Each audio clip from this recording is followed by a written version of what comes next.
স্বামী স্ত্রীর সম্পর্ক তো আর একদিনে নষ্ট হয় না। দীর্ঘদিন ঝগড়া বিবাদ, বিভিন্ন তৃতীয় ব্যক্তিকে কেন্দ্র করে স্বামী স্ত্রীর মধ্যে মনোমালিন্য তৈরি হয়।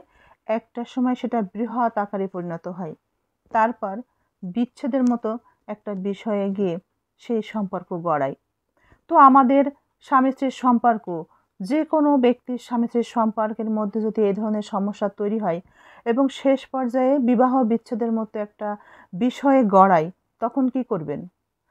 সম্পর্কে থাকা দুটো মানুষের মধ্যে একজন বিবাহ বিচ্ছেদ তখন চায়, আর একজন কষ্ট পায়, কান্নাকাটি করে, নানা জনের সাথে সে সম্পর্কে আলোচনা করে, সমাধান খোঁজার চেষ্টা করে। একটা মানুষ যখন বিচ্ছেদের মতো সিদ্ধান্তে একেবারে অটল, সেই মানুষটির মনে কোনো দুশ্চিন্তা থাকে না, সে আনন্দেই থাকে। বিচ্ছেদ ঠেকাতে একটা মানুষ যখন উঠে পড়ে চেষ্টা করে, অপর মানুষটি সেটা দেখে সে কিন্তু শান্ত থাকে না, সে ওই মানুষটির উপর আরও বেশি কঠিন হয়ে যায়, সিদ্ধান্তে অটল হয়ে থাকে, না বিচ্ছেদ হবেই, এ সম্পর্ক আমি আর রাখতেই চাই না। কারণ সে জনে জনে ঘুরে ঘুরে আমাদের এই সম্পর্কের বিষয়ে নানা রকম কথা বলছে, সমাধান খোঁজার চেষ্টা করছে, আমাকে অপমানিত করছে। এই মুহূর্তে আপনি কি করবেন?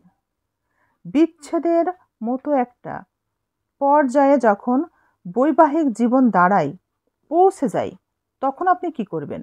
যার সাথে আপনার বিচ্ছেদ হওয়ার সম্ভাবনা, তার সাথে স্বাভাবিকভাবে কথা বলুন, স্বাভাবিকভাবে কথা বলার চেষ্টা করুন এবং তার উপরে রাগান্বিত হওয়া, ক্ষোভ তৈরিমূলক কোনো কথা, ব্যবহার, আচরণে যাবেন না। অধিকাংশ সময়ে আমরা দেখি বিবাহ বিচ্ছেদের সময়টাই একে অপরের সাথে সম্পর্ক আরও বেশি বাজে হয়ে যায়।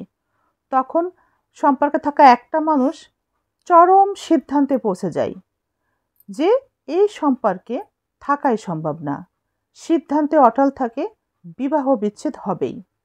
তাই যে ব্যক্তি সম্পর্কে থাকতে চান, সম্পর্ক নষ্ট করতে চান না, তিনি একটু মাথাটা নুইয়ে শান্ত হয়ে থাকবেন, ধৈর্য ধরবেন, তর্ক বিতর্ক ছেড়ে দিবেন, কোনো রকম তার সাথে কথায় বা আলাপে যাবেন না, আশেপাশের কোনো মানুষের সাথেও কোনো বিষয়ে শেয়ার করতে যাবেন না।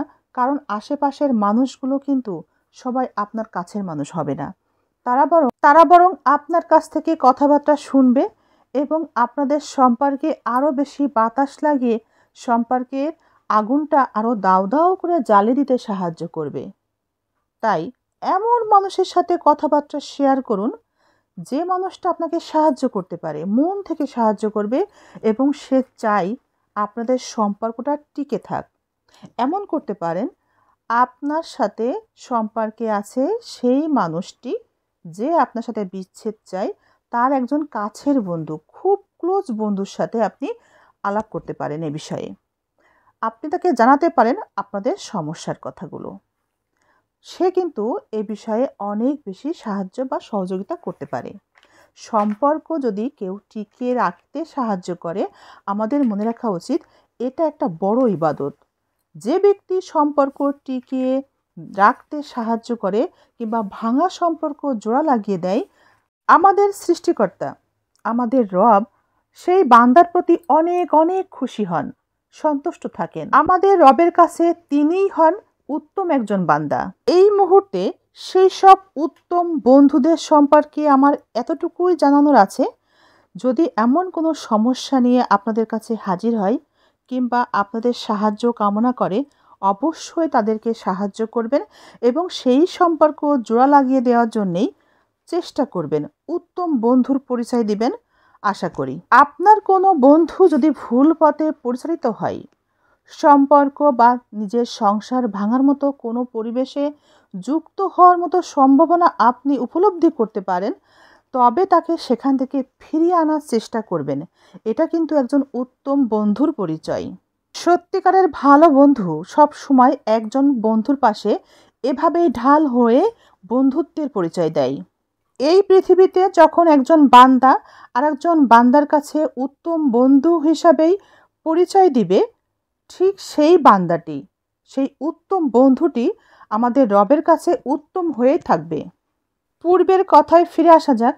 বিবাহ বিচ্ছেদের আগে সম্পর্কে থাকা দুটো মানুষের কারণেই পরিস্থিতি ভীষণ বাজে হয়ে যায়। কিন্তু আল্লাহ বলছেন, এই মুহূর্তে যে ব্যক্তি সম্পর্কে থাকতে চায়, সম্পর্কে বিচ্ছেদ চায় না, সে শান্ত থাকবে। সম্পর্কে থাকা অপার মানুষটি যত কাজ করে আপনি বুঝতে পারেন সে পরকীয়া করে, সে নানা রকম নিষিদ্ধ দ্রব্য সেবন করে, সে বাজে কাজ করে, ভীষণ বাজে কাজ করে। তারপর আপনার সংসারে ফিরে এসে আপনার কথা শোনে না, আপনার সাথে খারাপ আচরণ করে, এমন খারাপ আচরণ করে আপনি বুঝতে পারেন সে আপনাকে আর চায় না। আপনি যদি ভালোই ভালোই চলে যান তাকে ছেড়ে, তবে সে আরও বেশি সন্তুষ্ট হয়। এমন কোনো সম্পর্কেও যদি আপনি থাকেন, তবু আপনি শান্ত থাকবেন, ধৈর্য ধরবেন। এমন একটা মুহূর্তে বা পরিস্থিতিতেও আপনি মাথা গরম করবেন না এবং ওই মানুষটির সাথে খারাপ আচরণ কখনোই করবেন না, বাজে ভাষা ব্যবহার করবেন না, কোনো রকমের উত্তেজিত হবেন না। তার সব কিছুই মেনে নিয়ে আপনি শান্ত থাকার চেষ্টা করবেন।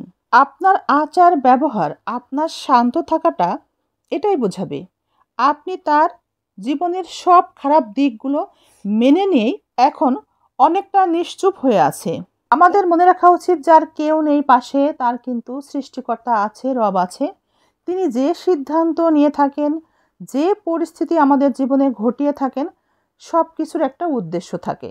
আর এই কারণেই বোধহয় বোঝা যায়, বাস্তবে দেখা যায়, এই ধরনের বাজে বিষয়গুলো যে মানুষের মধ্যে আছে, তৃতীয় ব্যক্তি হোক, পরকীয়া হোক, সে যাই হোক না কেন, এইগুলো 1 বছর, 1.5 বছর, 2 বছর, 3 বছরের মাথায় শেষ হয়ে যায়। এই জন্যই বোধহয় আমাদের সৃষ্টিকর্তা এত ধৈর্য ধরতে বলেছেন, আমাদেরকে শান্ত থাকতে বলেছেন। বাস্তবে এমনও দেখা যায়, যে সম্পর্কের মানুষটি শান্ত থাকা অবস্থায় ভালোভাবে সেই সম্পর্কে থাকা মানুষটিকে বিবাহ বিচ্ছেদের মধ্য দিয়ে বিদায় দিয়েছে, সেই মানুষটি 1-2 বছরের মাথায় আবার সম্পর্ক তৈরির জন্য নতুন করে আবার ফিরে আসে। এমন উদাহরণও কিন্তু আছে, অনেক অনেক আছে। কিংবা সেই দ্বিতীয় সম্পর্কে গিয়ে সে আর সুখে নেই।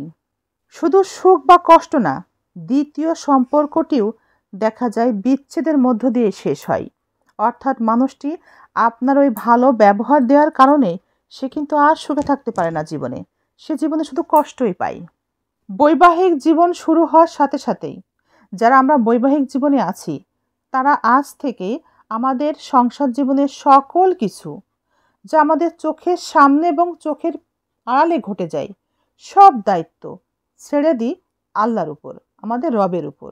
এবং আমরা যেটা করতে পারি, আমরা প্রার্থনা করব বেশি বেশি, স্বামীর জন্য দোয়া করব, সংসারের জন্য দোয়া করব এবং সন্তানের জন্য দোয়া করব। আমরা ঘরে বসে শুধুমাত্র প্রার্থনার মধ্য দিয়ে জীবন পার করার চেষ্টা করব। দাম্পত্য জীবন সুন্দর মতো টিকে রাখতে হলে, জীবনের শেষ দিন পর্যন্ত টিকে রাখার ইচ্ছা থাকলে, স্বামী স্ত্রী উভয়ে মিলে একে অপরের জন্য দোয়া করতে হয়। একে অপরের প্রতি সম্মান, শ্রদ্ধা, ভালোবাসা, যত্ন থাকতে হয়। সব শেষে বলবো, মনের শান্তি যদি চান, তবে পিছনে যা ঘটে গেল তার জন্যে আফসোস করবেন না। ঘটে যাওয়া বিষয়গুলোকে ভুলে যান, তা নিয়ে দুশ্চিন্তা করবেন না।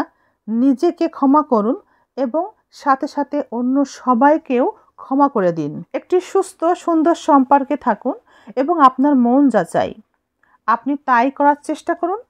ভালো কোনো কাজের মধ্যে নিজেকে ব্যস্ত রাখুন। এভাবেই সময় কাটান এবং সুন্দর জীবন উপভোগ করুন।